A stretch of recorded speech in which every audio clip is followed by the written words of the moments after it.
Je suis là à cause de l'arnaque de Téné et son mari. Qu'est-ce que vous avez fait? On nous a arnaqués à cause de l'argent. Bon, moi on m'a invité, leur groupe, on m'a invité d'aller assister l'arnaque de Téné.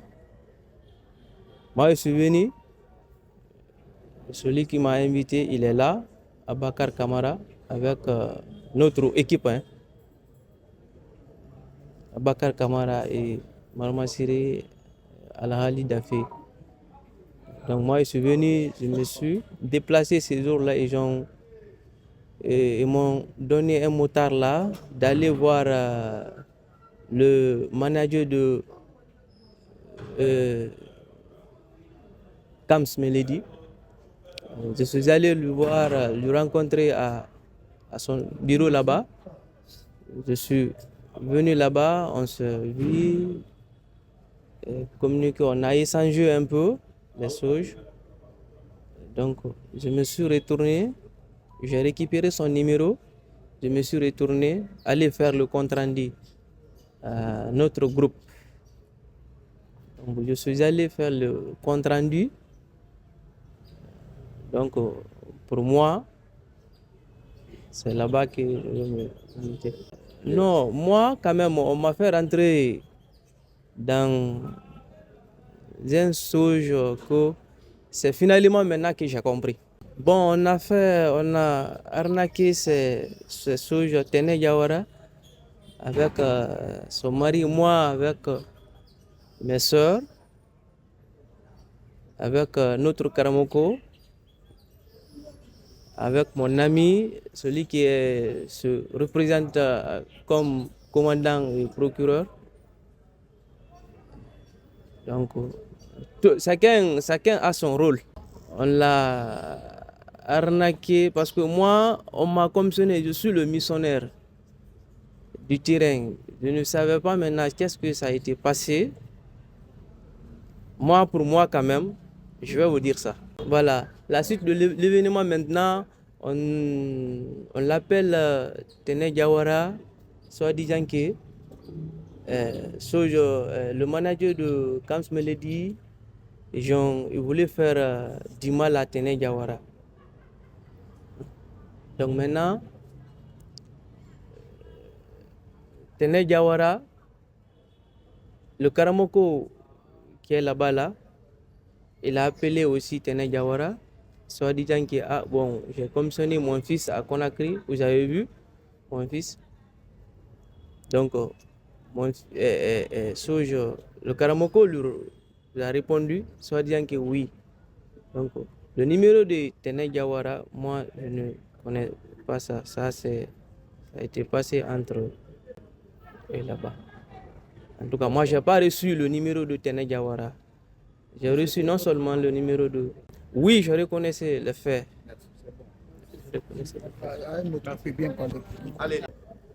Lundi 20 janvier 2025, une procédure a été ouverte par le service d'enquête du commissariat central de Kapororaï.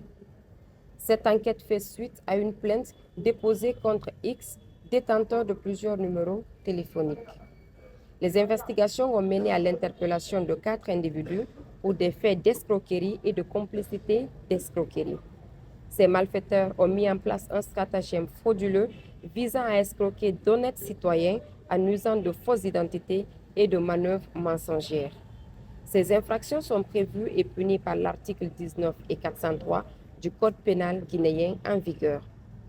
Il s'agit des nommés Aboubakar Sir Souma, Aboubakar Kamara, Mariama Siré Kamara et Alkali Dafé qui seront immédiatement transférés au tribunal de première instance de Dixine pour répondre de leurs actes. La Direction générale de la police nationale rappelle à la population qu'il est formellement interdit d'usurper l'identité d'une tierce personne ou d'une autorité influente à des fins d'escroquerie. Cette infraction est également punie par l'article 679 du Code pénal en vigueur. Par ailleurs, la Direction générale de la police nationale reste et demeure entièrement à la disposition de la population qu'elle protège et rappelle que le numéro vert 117 est disponible pour tout besoin ou dénonciation. La Direction générale de la police nationale, fidèle à son idéal d'assurer pleinement la sécurité des personnes et de leurs biens, en appelle à la collaboration de chacun et de tous. Une fois j'étais au bureau, il y a un certain Aboubakar Souman qui est venu demander après moi, qui voulait rencontrer le manager de Camps Melody. Donc je l'ai accueilli, on a discuté. Il m'a dit qu'il travaille dans une société minière, que je vais taire le nom, qu'il est venu dans l'optique que c'est son père qui l'envoie de Bofa, parce que son père est un marabout qui a fait que Camps Melody et sa femme se sont séparés. Donc il m'a dit qu'il y a un artiste qui a fait cela. Donc son père veut coûte que coûte demander pardon au couple, parce que son père tend vers la mort. Il lui a envoyé pour qu'il puisse demander pardon au couple. Moi, étant proche des couples, je les ai fait venir dans mon bureau pour que cela puisse se faire. On a parlé avec son père qui a demandé pardon aux deux couples et tout. Donc sur ce, pour moi, c'était fini. À travers ça, il a continué. Je ne sais pas comment il a fait pour avoir le numéro des artistes. Ils ont continué à les appeler jusqu'à ce qu'ils disent que, à Ténin, que le manager de Camps Melody et Camps même sont en train de monter un guet-apens pour tuer Ténin Diawara. Donc vous savez, la femme, quand tu lui dis des choses comme ça, diaboliques, facilement ils tombent dedans. Ils nous ont arrêtés à Bofa, de l'envoyer de l'argent afin qu'on puisse nous amener à Conakry pendant qu'on est à Conakry.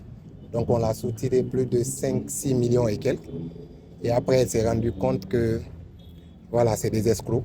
C'est pourquoi nous avons porté plainte, parce qu'aujourd'hui, sur tous les réseaux sociaux, et Camps Melody, Ténin Diawara, les gens pensent que soit ils sont des assassins, soit ils ne s'aiment pas, ils veulent se tuer, l'un veut tuer l'autre, l'autre veut tuer. C'est pourquoi on a saisi la police afin qu'on mène les enquêtes et pouvoir mettre la main sur les présumés. Donc on est venu au commissariat. C'est le moment pour moi de remercier le commissaire central de la police de Kapororaï et toute son équipe, parce qu'ils ont fait vraiment abattu un travail remarquable. On a pu mettre la main sur ce réseau, présumé réseau, qui ont voulu arnaquer et souiller l'image de nos artistes. Non, loin de ça, on n'est pas en train de parler de leur vie privée, mais on est en train de parler de ce qui s'est passé. Donc je m'abstiens de parler de quoi que ce soit entre eux. Ce qui est sûr, ils ont été arnaqués, ils ont souillé leur image, ils ont voulu vraiment les faire passer pour des mauvaises personnes.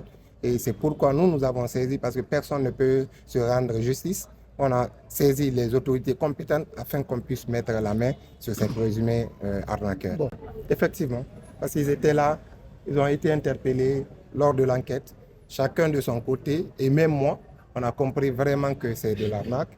Ils ont joué, c'est toute une pièce qui a été montée afin de salir leur image. Les audios ont été enregistrés, modifiés, montés, coupés. Tout ça, c'est un long processus. Donc on ne peut pas vous donner plus de détails. C'est eux qui sont à la base de ça? Oui, de tout ça. De tout ça. Le faux Karamoko se fait passer pour un faux Karamoko, l'autre se fait passer pour le procureur général de Bofa, l'autre pour le commandant de Bofa. Tout ça pour pouvoir les arnaquer.